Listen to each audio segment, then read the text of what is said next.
Моє вітання всім, хто тільки долучився, і тим, хто продовжує стежити за нашими відео. Сьогодні розмова відповідальна, оскільки, сподіваюсь, зможе пояснити, чому українці не переможні в бою за свою країну і за свою державність. І сподіваюсь, ми зможемо почути відповідь, хто ми насправді є і чого прагнемо.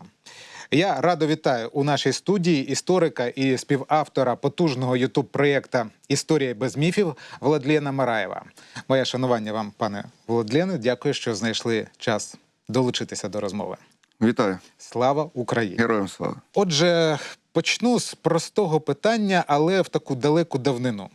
Ще коли там варяги-греки ходили по Дніпру, і трошки тут оселилися на схилах Дніпра. Леонід Залізняк у своїй стародавній історії України зазначав дуже швидку асиміляцію скандинавських варягів на прикладі заміни імен. Аскольд, Дір, Олаф, Свенельд, за півстоліття їхні сини вже були там Святославами, Володимирами, Ярославами.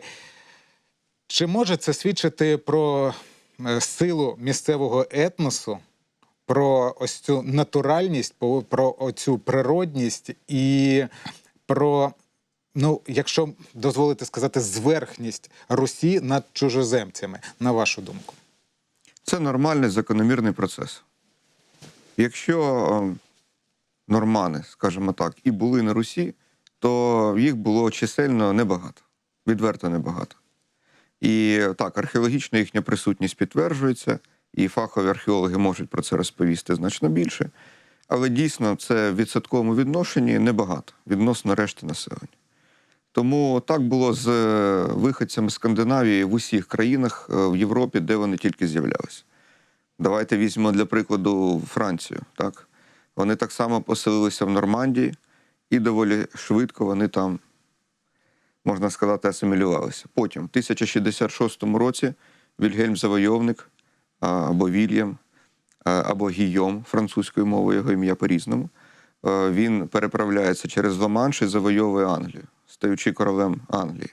Знову-таки, це нормандське завоювання, це приходить нормандська, але вже франкізована еліта, і вона доволі швидко теж там асимілюється на тій території. Хоча й приносить туди своєрідну англо-нормандську мову, яка мала багато елементів старофранцузької мови тощо. Тому нормальне закономірне явище, враховуючи, що основа цієї держави – це була саме Русь, це було саме слов'янське населення, тобто наші предки. А що давало можливість норманам отримати владу, якщо їх було небагато? На що вони так вдало спиралися, що їх не могли скинути? Чи вони не були настільки вигідні населенню? Армія, військова сила насамперед, це чисто військова корпорація і торгівля. Успішна торгівля, створення торговельних баз, опорних пунктів для торгівлі, в тому числі Київ – один із таких, очевидно, опорних пунктів, широкі зв'язки з різними країнами, торговельні, звичайно, зв'язки. Тобто все крутилося в першу чергу навколо економіки, процвітання і плюс трохи сили. Оскільки ми ж розуміємо, що народи можуть виходити на повстання, якщо їх щось не влаштовує. І, в принципі, немає такої сили всередині держави, якщо брати народ і державу без зовнішніх впливів, щоб держава могла втриматися, або там король, або там, я не знаю, якась правляча еліта, щоб могла втриматися. І їх зазвичай втримують від різних крахів або вдала політика, або там вдала економіка, або щось настільки жорстке, що народ просто не в змозі піднятися. Але зазвичай все одно народ перемагає. В нашому випадку ми ніколи не бачили, або я не знаю такого, можливо, ви мене поправите, ніколи не бачив такого, щоб народ піднімався проти, ось, наприклад, київських князів. Дуже багато випадків. Наприклад. Якщо почитати повість минулих літ, або літопис наш стародавній. Це історичний документ, чи це... Це джерело. Це головне писемне джерело з історії середньовічної Русі. Просто оригінал його не збережений. Найпевніше він не збережений, бо досі його не знають. Є численні списки. Тобто це пізніші копії. Найдавніші з яких 14-15 століття. Лаврентівський та Іпатівський списки.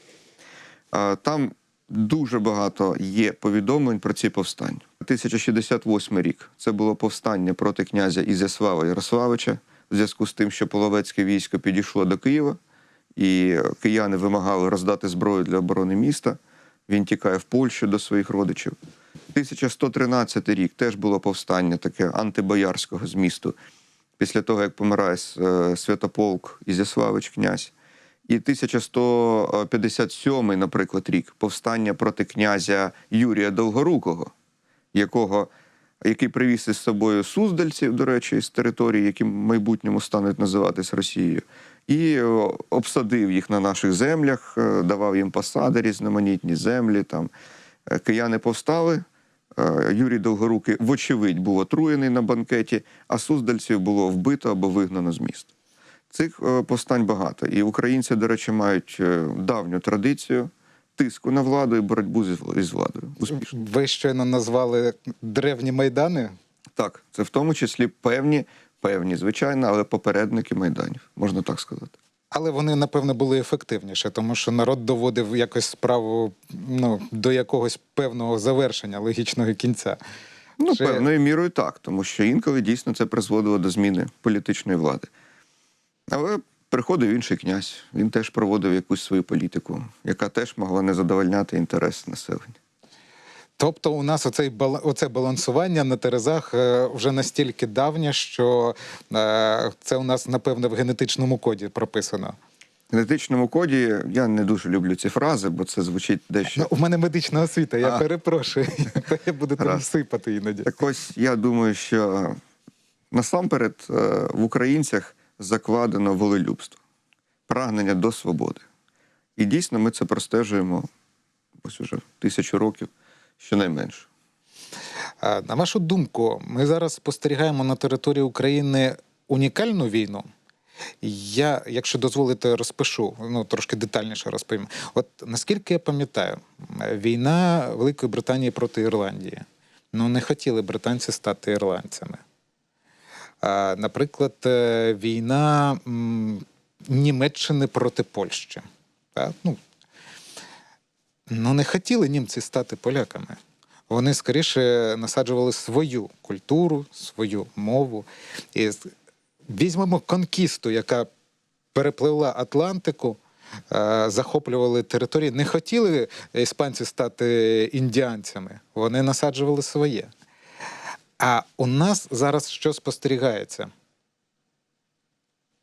Росіяни, які хочуть отримати контроль над нашими землями, над нашою історією, і хочуть заявити, що вони ті нащадки київських князів і нащадки Росії, які мають повне право на Русь, а при тому українцям хочуть нав'язати якусь свою метаісторію, якусь свою вигадку, яку там іноді прописували якісь історики російські у 18 столітті. Чи були такі приклади взагалі? І, можливо, ви детальніше зможете розказати, що відбувається на цьому підсвідомому рівні зараз? Складно сказати про щось подібне. Війна дійсно значною мірою унікальна. Те, що хоче нав'язати Росія, цілком зрозуміло. В їхній парадигмі, яку вони самі для себе вигадали, відверто вигадали, українців не існує як окремої нації, просто-напросто. А України не існує як незалежної держави, окремої від Росії. В цій парадигмі українці – це частина єдиного руського народу, без, відповідно, власного права на створення окремої державності. Тому як їхні політики, так і в цілому більшість населення Росії, ментально навіть, не готові наразі визнати Україну окремою суверенною державою, відверто. Можна вважати, що це є одна з причин, чому росіяни настільки затяті у нинішній війні, чому вони погоджуються на ці м'ясні штурми, погоджуються пачками помирати, чи навряд чи це настільки сильно на них впливає? Якщо говорити про масу їхнього населення, то не думаю, що вони саме ідеологічно так затяті, якщо брати якийсь звичайний низовий рівень, так? Тут радше їхня загальна рабська свідомість, звичка підкорюватись, звичка виконувати накази, звичка бути покірним владі, командуванню і виконувати те, що скажуть, те, куди пошлють.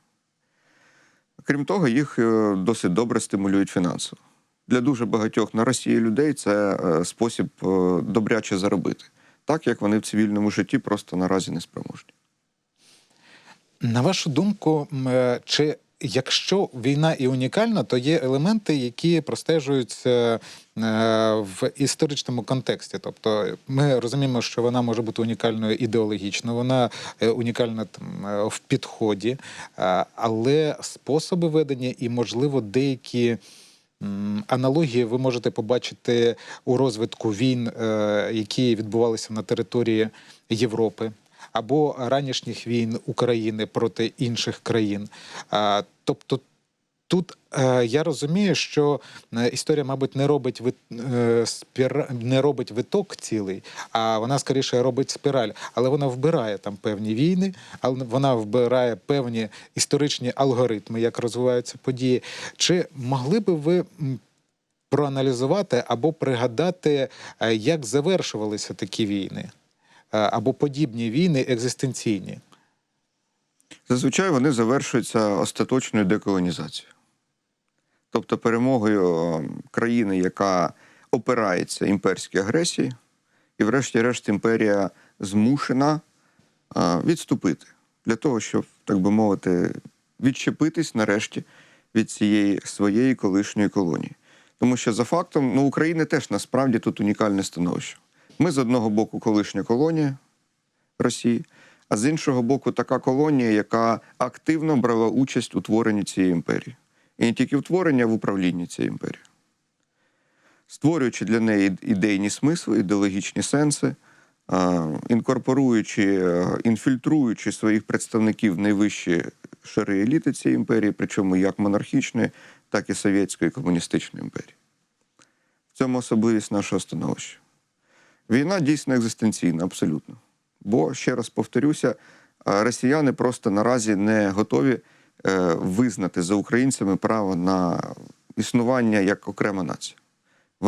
Їм поколіннями нав'язувалось те, що Україна, Росія, Білорусь – це одна якась країна, один простір, один народ. Тому вийти за межі цієї парадигми вони наразі не спроможні, хіба що в разі якихось серйозних катаклізмів і потрясінь безпосередньо в Російській Федерації. У нас відбуваються бойові дії. Вони потужні. Так? При тому всередині Росії відбуваються певні процеси, економічні в тому числі. Ми те, що бачимо зараз, укріплює імперію Росія. Оті процеси, плюс та підтримка чи недостатня підтримка наших партнерів, чи, скажімо, достатня чи недостатня підтримка Росії Китаєм, Іраном. От він сьогодні поїхав до Північної Кореї. Тобто зараз баланс куди зміщується, на вашу думку, якщо подивитися з погляду історичних подій? От, наприклад, коли ви вивчали історичні події, там хід війни, так? Наприклад, певні віхи ставали для вас, що ви розуміли, що ось з цього моменту стало зрозуміло, що вже не повернеться імперія, вона вже не втримається. Да? От як Радянський Союз, да? Вони там почали... Це стає зрозумілим зазвичай постфактум. Коли ви живете безпосередньо в моменті, вкрай складно зрозуміти, що от сьогодні настав момент, після якого імперія остаточно впаде. На мою думку, безперечно, Росія семимильними кроками наближається до свого краху.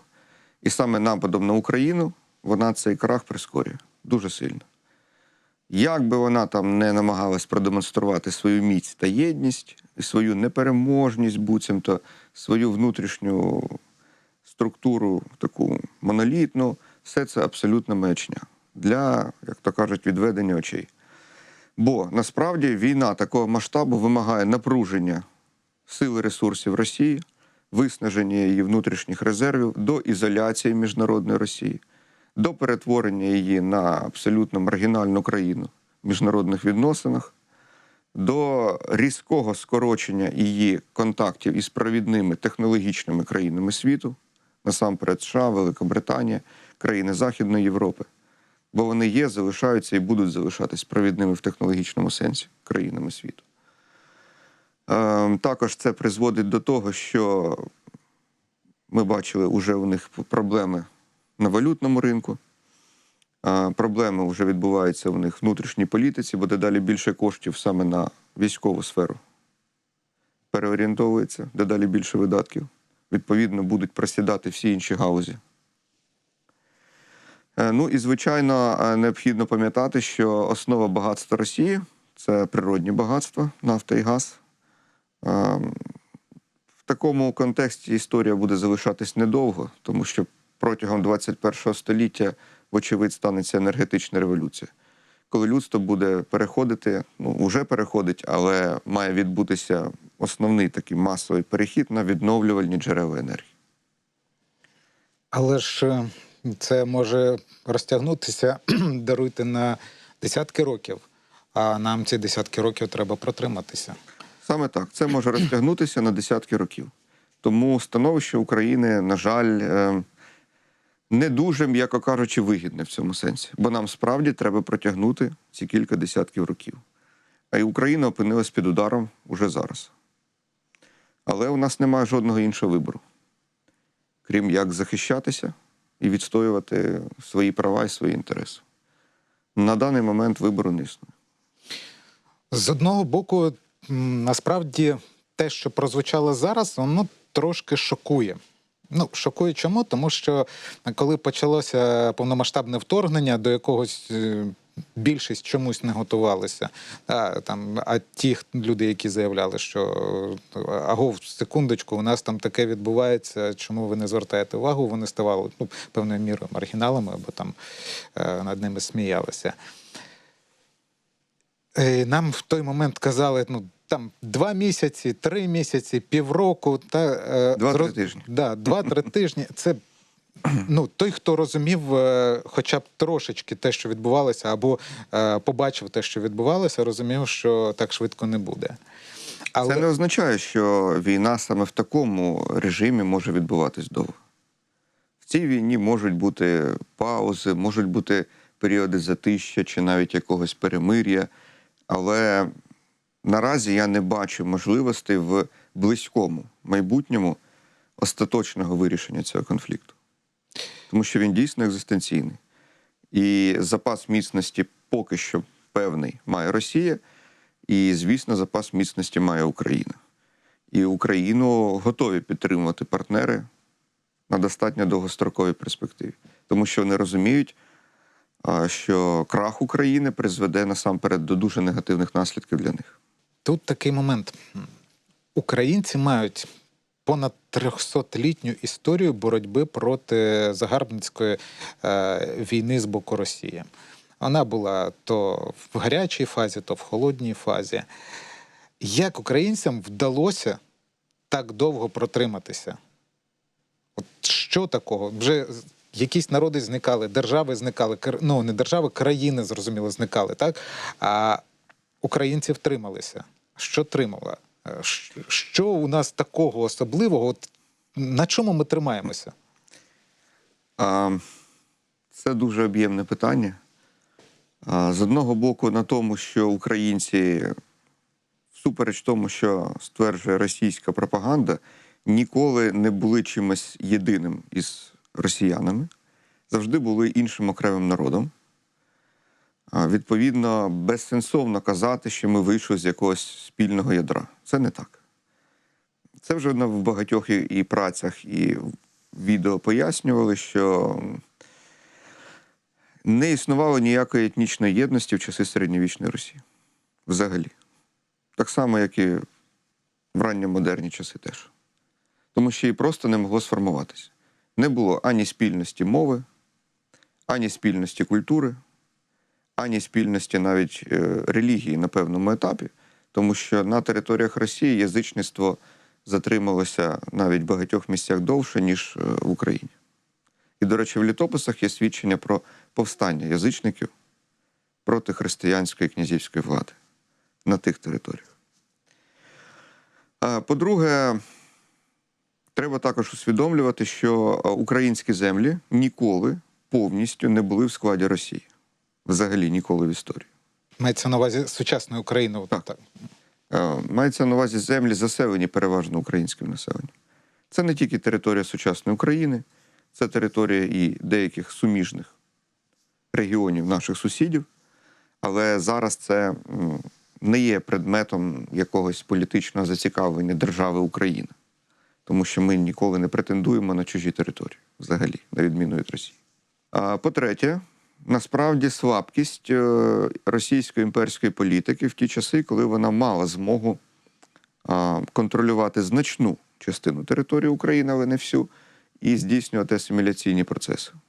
У неї ніколи не вистачало ресурсів для того, щоб цю асиміляцію дійсно здійснити дуже ефективно. Тому що асиміляція здійснюється насамперед шляхом освіти, шляхом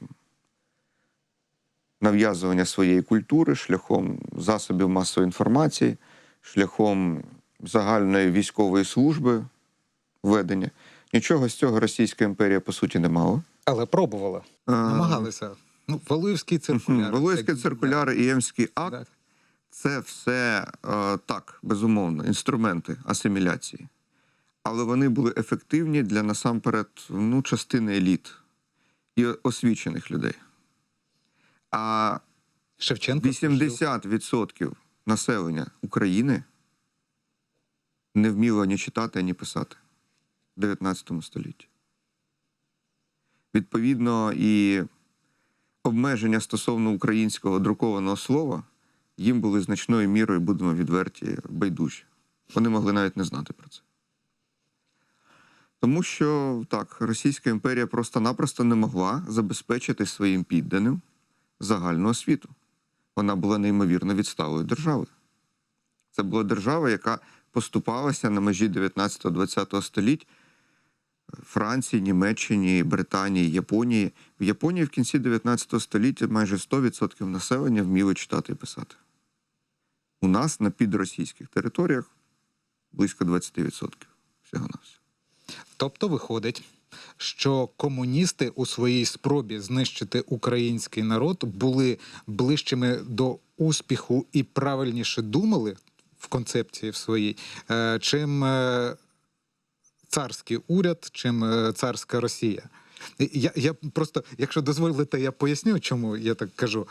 Тому що осередок культури в Україні був саме в селі, не в місті. І міст тоді так багато не було. І Голодомор, наприклад, голодомори були спрямовані саме проти жителів села. Так. Але ж і при тому я знаю, що українці далеко неспокійно і покірно сприймали голодомори. Звичайно. Було тисячі повстань, але вони були локальні, не мали якогось єдиного центру, якогось керівництва єдиного, і були приречені на поразку, безперечно. В зіткненні з настільки потужною державною системою, яку мав СССР, з розгалуженим каральним апаратом.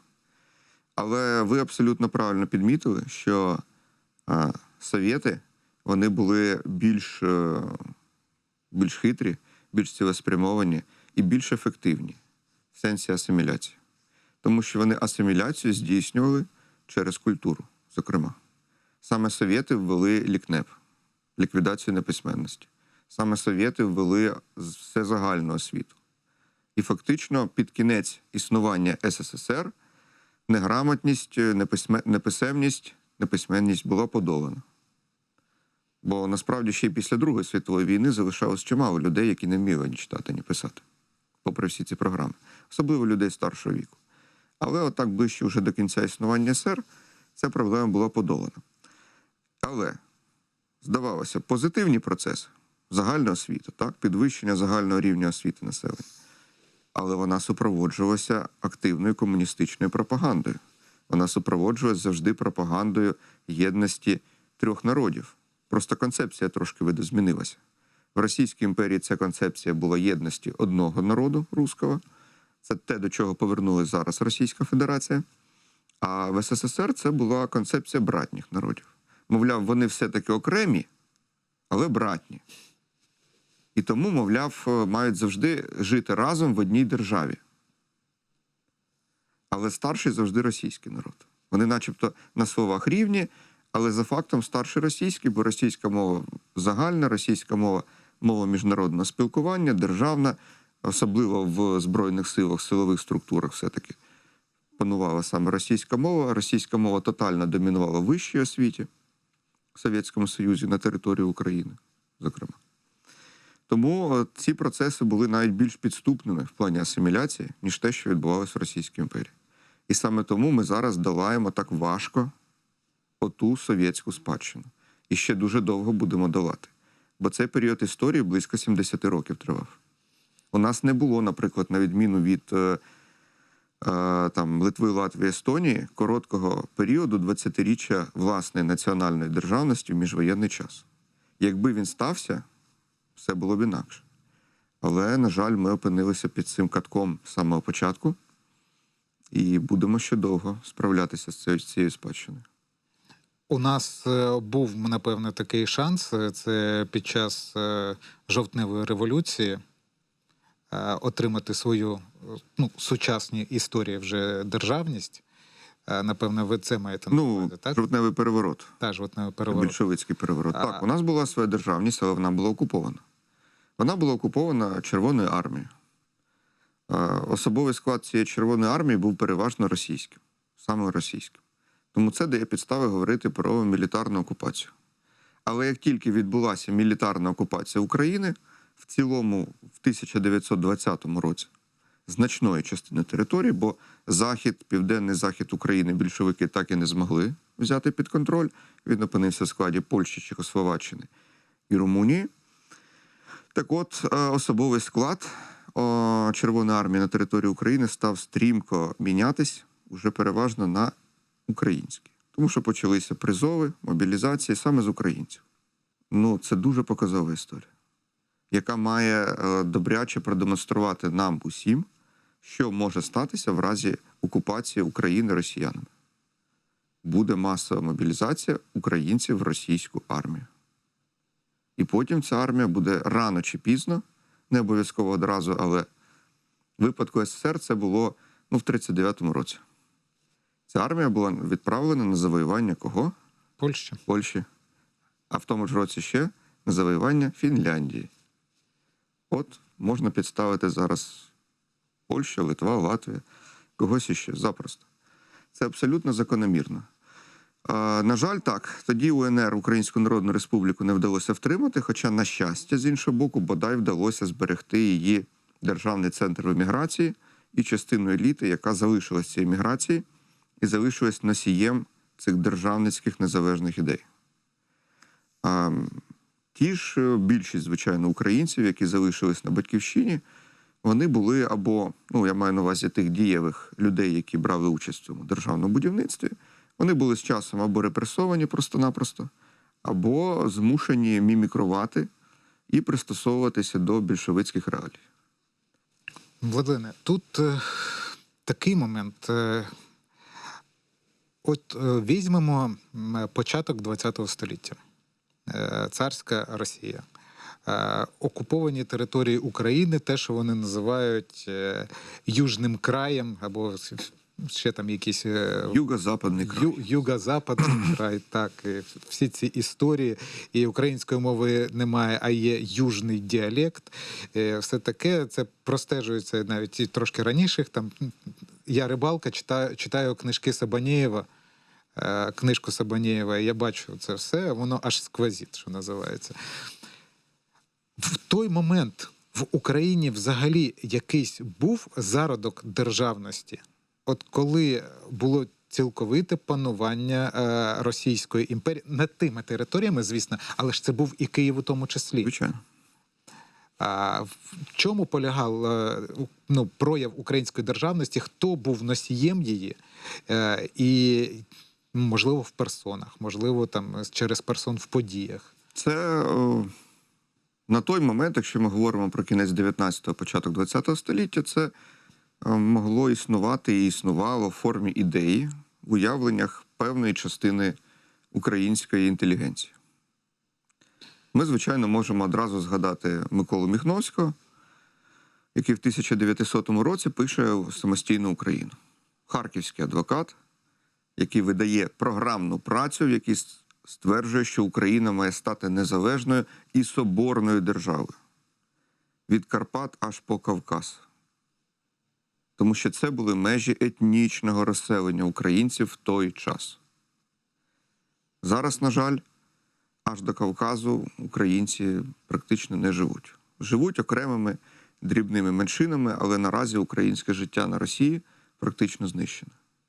І більшість українців тамтешніх асимільовані протягом 20-го і початку 21-го століття. Більшість. Ми можемо, звичайно, згадати ще раніше, це Юліан Бачинський. На 5 років раніше за Міхновського він у Львові пише «Україна і редента», де так само стверджує українську соборницьку ідею. Але цих самостійників, яких тоді називали, було відверто небагато. Тому що переважна більшість тодішньої української інтелігенції виступали з позиції автономізму. Тобто у складі. Вони вважали так, в складі або російської тодішньої державності, або австро-угорської державності. Але ідея була не в тому, щоб в складі під чиєюсь владою, а в складі певної такої рівноправної федеративної структури. Ці ідеї були дуже популярні. От, мовляв, можна створити певну сім'ю народів, де вони можуть на рівних засадах жити.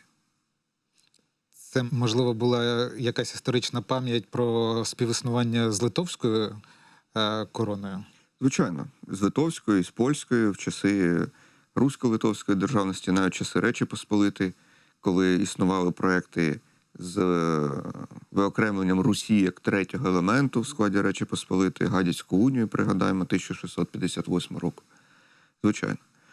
Але в цілому, от коли сталася революція в 1917 році, а сталася вона дуже стрімко, дуже швидко, монархія впала за лічені дні, і раптово, як відзначали усі сучасники, на країну навалилася свобода, з якою більшість не знала, що робити. Тому що були вперше в історії введені громадянські свободи. Свобода слова, свобода зібрань, свобода друку, свобода релігії тощо. Були дуже оптимістичні очікування. Надмірно оптимістичні. Виявилося по факту, що для переважної частини Росії демократія – це не своє, не їхнє. Чуже і малозрозуміле явище. І тому в Росії доволі швидко приходить, за півроку якихось, буквально, до більшовицького перевороту і встановлення відверто диктаторського однопартійного режиму. Так, він там на початку трохи намагався будувати коаліцію там з лівими есерами, але знов-таки дуже скоро ігри в будь-яку демократію і коаліційність були закінчені. Прийшло просто до однопартійної диктатури, що спирається на армію і на апарат спецслужб. Тоді ЧК були, потім ОГПУ, НКВС, КДБ.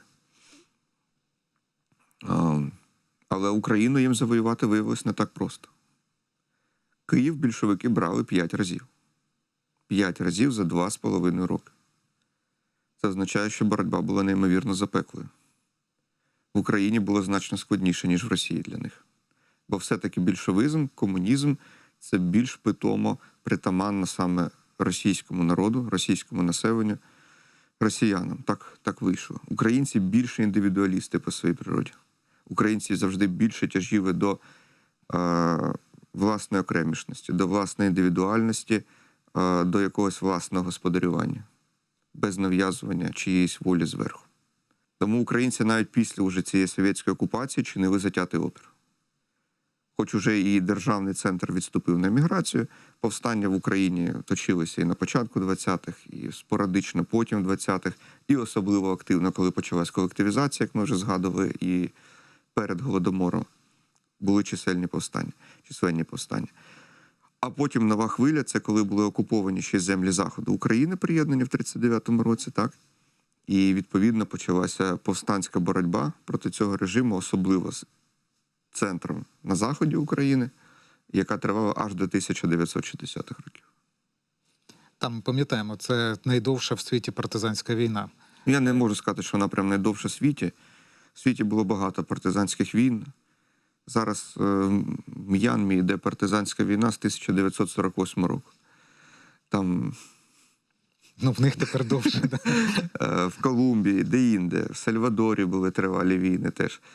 В принципі, для успішної довготривалої партизанської війни необхідні природні умови. В пустелі зазвичай таких війн не відбувається. Так? Необхідні лісисті, гірські місцевості, так? Якісь такі. Криївку де зробити. Так, звичайно. І де реально важко контролювати так, ці території, от як Афганістан, наприклад. Ну і, звичайно, підтримка населення, однозначно. Підтримка місцевого населення, яке буде допомагати цим формуванням і давати і особовий склад, і озброєння, і харчування, і лікування, і так далі. Тобто, за великим рахунком, я трошки попередній підсумок, якби висновок вивожу. За великим рахунком, війна була програна отут, в українських головах, в першу чергу. Тобто ті війни, які починала Росія проти України, вони апріорі були програшними, тому що вони не за те боролися. І, напевно, ніколи не зможуть побороти. Ну, те, що ніколи не зможуть, це безумовно. Тому що вони не знають українців, недооцінюють українців. І все ще не можуть усвідомити, що українці – це окрема нація, яка вже сформувалась нарешті. Сформувалася як політична саме нація. Ось цього вони на загальному, хочу підкреслити, рівні, судячи з усього, не усвідомлюють.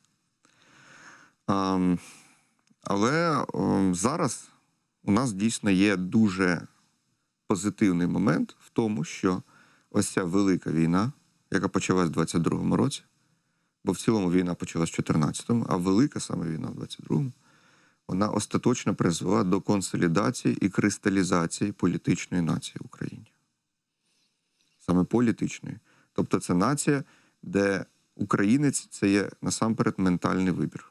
Ментальний, світоглядний вибір. А не обов'язково це має означати там походження етнічне, тощо. Ні. Незалежно від етнічного походження, від релігійної приналежності, від будь-яких інших чинників людина може бути українцем. Ви просто сказали ті слова, які ви як історик маєте повне право говорити, а я як журналіст завжди боюся сказати. Тому що з огляду на те, що я бачу, як це відбувається, в мене справді були думки, що десь років через 150, а може й трошки раніше, років через 100, наші нащадки подивляться і скажуть, це були прекрасні часи, коли народилася надпотужна українська нація, відродилася надпотужна українська нація. І саме оце був той справжній гард, який отримав народ. І ось тут мені дуже подобається слово «кристалізація», яке ви сказали, тому що справді відбулося випаровування частини українського суспільства, залишилися той чистий матеріал, який став захищати Україну своїм тілом, своїм духом, своїми мізками, своїми можливостями, своїм бізнесом, відступившись від цього. І ось тут була народжена ось оця новітня українська нація. Причому зараз це колосальна трагедія, але в історичному масштабі, напевне, це буде один із найважливіших кроків, одна із найважливіших подій в українському житті, в житті держави України. Та саме так. І саме велика війна дуже прискорила ці процеси. От так буває, що велика трагедія, велика біда призводять все-таки і до певних позитивних моментів. І росіяни, напавши, тому ми з цього і починали. Вони зробили величезну помилку. Колосальну помилку. Вони прискорили ці процеси в Україні. Неймовірно прискорили.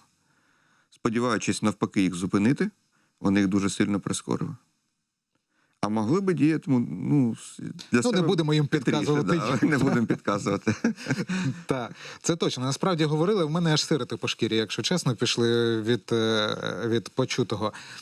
Ви згадали Міхновського, згадали його роботу як одного із перших державників, напевне, сучасної України, або української ідеї. Так.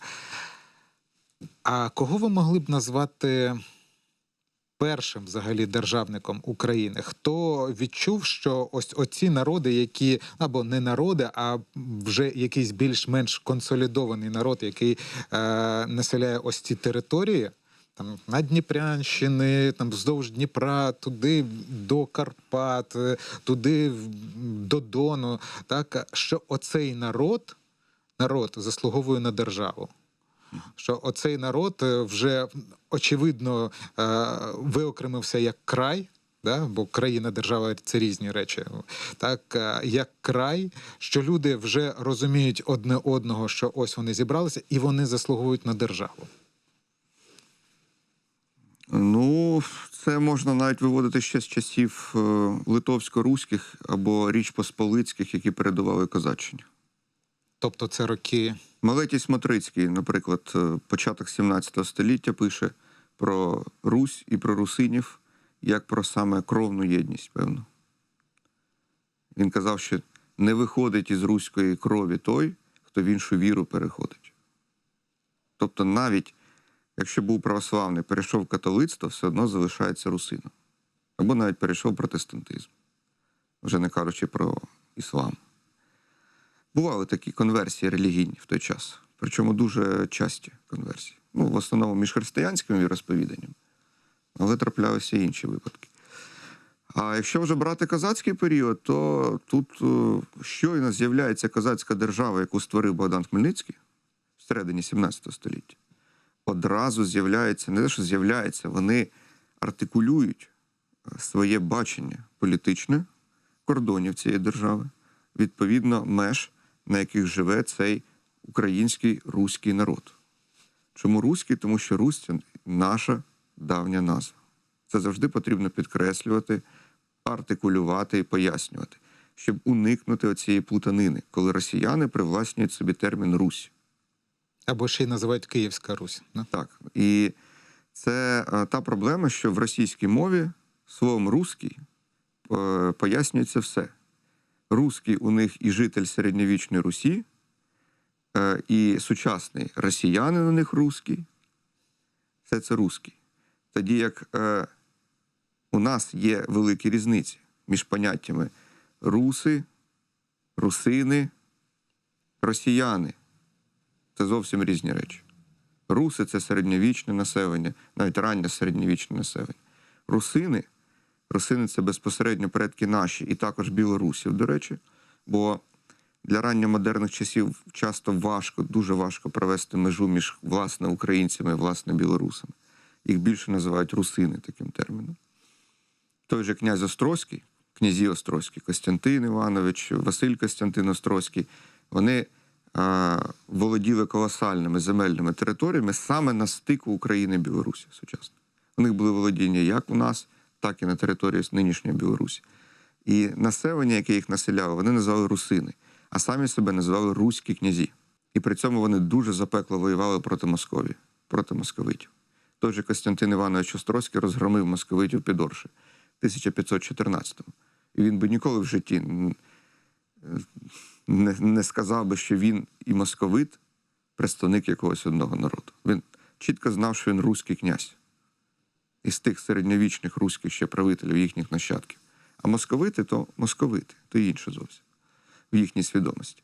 Так от, коли створилась козацька держава, вони відверто заявляли, про це казав Богдан Хмельницький на переговорах з поляками в Переяславі в лютому 1649-го, що кордони аж по Віслу, він каже. Те ж саме заявляє Іван Виговський на переговорах в Корсуні зі шведами в 1657-му. Тобто в них було уявлення про межі етнічного розселення русинів-українців.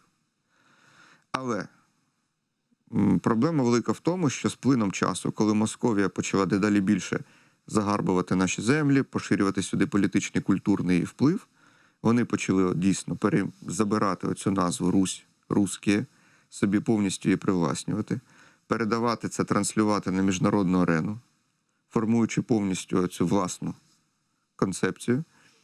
І українські інтелектуали, вони дедалі більше почали наполягати на вживанні терміну «Україна», «українці». Цей термін теж відомий із пізнього, не пізнього, 12 століття, так? Перші згадки в літописі під 1187 роком. Далі в ранньомодерні часи термін «Україна» теж вживався на позначення наших територій. Часто паралельно терміну «Русь» він вживався. Була Україна Галицька, Україна Київська, там, Україна Дніпрянська. І наші інтелектуали 18 особливо 19 століття, вони постійно наголошували на тому, що Україна, Україна, Україна. Для того, аби провести знову чітку межу, розмежувати, що ми не росіяни, не треба нав'язувати нам оцю спільність із росіянами. Ми інший народ, окремий. У нас є своя назва, своя мова, своя культура, свої традиції.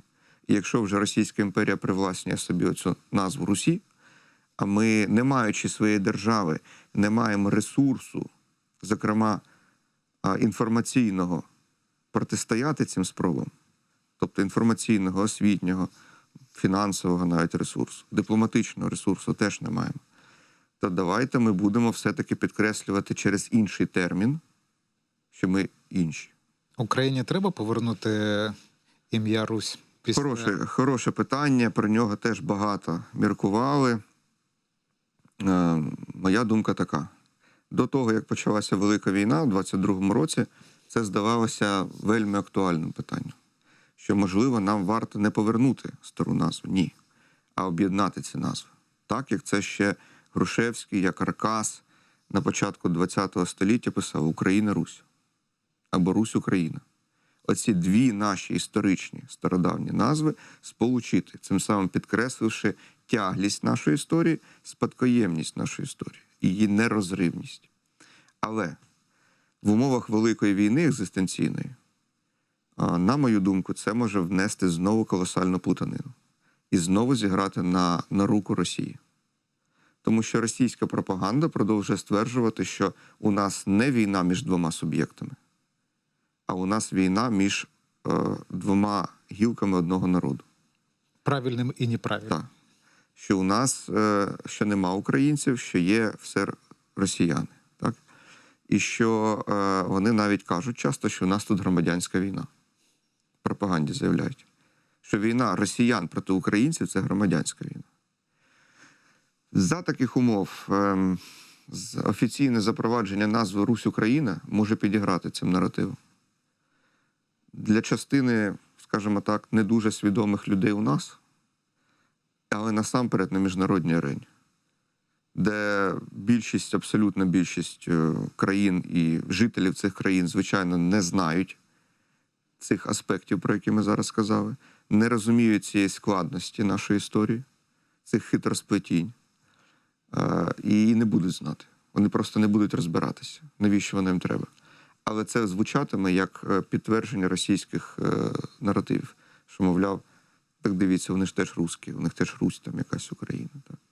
Тим більше, що в інших мовах часто немає навіть чіткої різниці понять між Росія і Русь. Так, я помічав це, особливо в англомовних джерелах дуже часто. Ти не можеш зрозуміти. Практично всюди, це дуже важко. Теоретично мало бути в тій ж англійській мові розмежування між терміном «раз», «Russia», можливо, навіть «Рутенія». Але, далеко не завжди це відбувається. А у французькій, німецькій, там, я вже не кажу про інші, це значно складніше. Я тут один жарт згадаю такий. Якось під час Майдану, коли вже, точніше, навіть не під час, вже після Майдану, вже Порошенко став президентом. Так? Я сидів на Хрещатику у кав'ярні, і зайшла літня пара з Америки, так, які приїхали в Україну подивитися, що відбувається. От вони підходять до офіціанта, і я чую до нього таке питання. Вони питають нього, звучало питання приблизно так: наскільки вплинуло на український вибір співзвучність слів «Раша» і «Порошенка»? Але насправді до ваших слів. От, знов-таки, абсолютно нічого тут з інших галактик поняття, але просто якась... Їм здалося, що це співзвучно. Так, вони це співзвучно, і вони вважають, що це могло йому завадити на виборах. Те ж саме відбудеться і тут. Тому, можливо, до цієї ідеї колись ми повернемось, але тільки після того, як припинить існування Російська Федерація в її нинішньому форматі. Слушно. На вашу думку, коли вже говорили про Богдана Хмельницького, та? Перед Богданом Хмельницьким був у нас гетьман Сагайдачний. Як на мене, один із найуспішніших, і найколоритніших і найефективніших одночасно і полководців, якщо обходити ще назву гетьман, так, полководців, так і дипломатів, так і стратегів. А що можна сказати про нього як про державника? Сагайдачний не керував державою. Він ще жив період до створення козацької держави. В цілому Сагайдачний як державник людина була цілком лояльна Річ Посполицькій державності. Вся його воєнна кар'єра, як воєначальника, а хочу підкреслити, що він не тільки полководець, а й флотоводець, що є дуже унікальним, рідкісним випадком, коли одна людина може керувати і армією, і флотом особисто і здобувати перемоги і на суходолі, і на морі. Зазвичай воєначальник – це щось одне. Або полководець, або флотоводець. Сагайдачний – це два в одному. Але все це відбувалося на службі в Речі Посполитої. Водночас це не заважало Сагайдачному, оскільки він мав таку силу і авторитет, і мав за собою таку велику козацьку армію, яка, формально зберігаючи лояльність Річ Посполицькому правителю, це був Сигізмунд III Ваза, в дійсності він міг провадити вельми диференційовану політику, яка інколи передбачала загравання з Москвою. Він пропонував їм, можливо, перехід на службу до московського царя. Але це міг також бути елемент тиску політичного на Річ Посполиту, для того, аби спонукати її до більших поступок козацтву. Так само він же, як відомо, виступав активним захисником православної віри і міг через Єрусалимського патріарха вплинути на те, щоб був висвячений Київський православний митрополит. Це був Йов Борецький. Це було в ті часи, коли православна митрополія як така була ліквідована фактично тимчасово. І було проведена Берестейська унія із проголошенням Греко-католицької церкви. Він сприяв саме відновленню православної ієрархії.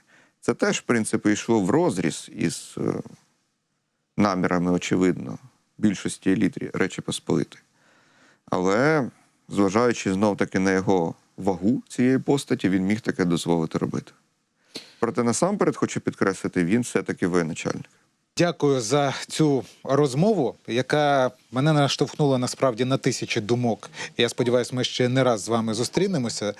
І хочу нагадати, що зараз в нашій студії був історик і співавтор потужного ютуб-проєкту «Історія без міфів» Владлен Мараєв. Що я можу сказати, сам дивлюсь і вам рекомендую. Олекса Кіпкало був з вами і команда 24-го. Залишайтесь з нами.